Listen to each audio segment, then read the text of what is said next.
বাপের বাড়ি থাকলে কাঁচের চুরি আর সোনার চুরি যাই পরি বেড়ান না কেন মা কিন্তু কোনো কাজ করবে কইবে না, কিন্তু শ্বশুর বাড়ি যাই হাত পরে না কেন সকালে উঠি কাম করবে লাগবে। আসসালামু আলাইকুম, সবাই কেমন আছেন? আজকে আমি কাঁচের চুরি পরিয়ে চলে আসছি। যে চুরিগুলো সামনেতে দেখো পরবার মনে আছে, চুরি পরলে কি হবে, তো মোর তো কামগুলোও করে নাকবে, মোর কামগুলা কাই করে দিবে। তো চুরি পরিয়ে আমি আজ কামত লাগি গেছি, যেহেতু শখের তোলা 80 টাকা, মোরও শখ হয়েছে আমি আজ চুরি পরি। তো চুরি পরিয়ে আমি কামত লাগি গেছি, সব ধোয়া পাকলা করি নিয়ে আসিয়ে এই যে আজকে হইবে মাছের ঝোল দিয়ে কচুর আইটা। এক পাশে তুমি ভাত চড়ে দিছো আর এক পাশে তুমি মাছগুলা ভাজি না আসো। তো কচুর আইটা গুলাও ধুয়ে নিয়ে আসছো। কচুর আইটা ধুয়ে না আসার পর কচু এগুলো তেলানি দিবে। তেলানি ছাড়া এ পাশে নগর মানুষেরা কিছু খায় না, তো তেলানি দিবে লাগবে। তেলানি দেওয়া হয়ে গেলে এই মাছটাও ছাড়ি দেওয়া লাগবে এটা ঝোলের জন্য। এগুলো তো কষানো হয়ে গেছে। আর মোর ভিডিও গুলা কাই কোনটা থেকে দেখেছেন অবশ্যই একটা করে কমেন্ট করে যাবেন, আর মোর পেজ কোন ছোট্ট করে ফলো দিয়ে যাবেন অবশ্যই। আর এটা দেখো মাছগুলা ভাজি হয়ে গেছে, কষানো হয়ে গেছে।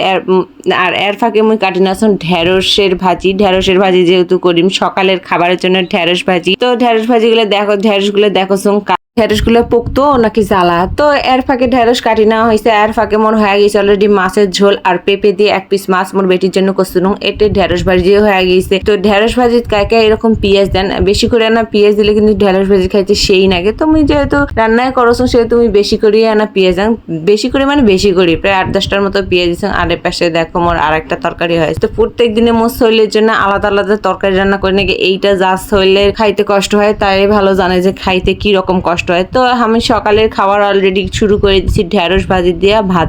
তো খাওয়া দাওয়া হয়ে গেলে এখন তো ঘর গোছা লাগবে, তো আমি চলে আসছি ঘর গোছা কামত। যেহেতু রেগুলার কাম সকালে উঠে আর ঘর গোছা হয় না, খাওয়া দাওয়া করিয়ে 9টা-10টার সময় ঘর গোছানো হয়, এছাড়া কাম হয় না। ছোট ছেলে থাকলে অবশ্যই বোঝেন যে ঘরের কি অবস্থা হয়, সারাদিন এটা না হলে ওটা, ওটা না হলে ওটা, কাম চলতেই আছে। আর মানুষকে আমি কি করেছি, তুমি তো আন্দা বাড়া করে খালি সারাদিন শুতি থাকি না বসে থাকি, তুমি কি আমার কামগুলো আসি করি দেছেন, এটা তুমি বুঝেছেন না কেন? এই যে আমার একটা ছোট ছেলে আছে সারাদিন কাম করি লাগে, অক ধরে থাকি লাগে। তো মোর ঘরটার সব একদম গোছানো হয়ে গেছে। তারপর আমি ঝাড়ু বাড়ি দিবে আসছি। ঝাড়ু না দিলে তো হইবে না, যেহেতু ধুলার বাড়ি মাটির বাড়ি, ঝাড়ু না দিলেই হইবে না। মোর ভিডিও ভালো লাগলে অবশ্যই লাইক কমেন্ট আর শেয়ার করবেন। আজকের মতো আল্লাহ হাফেজ।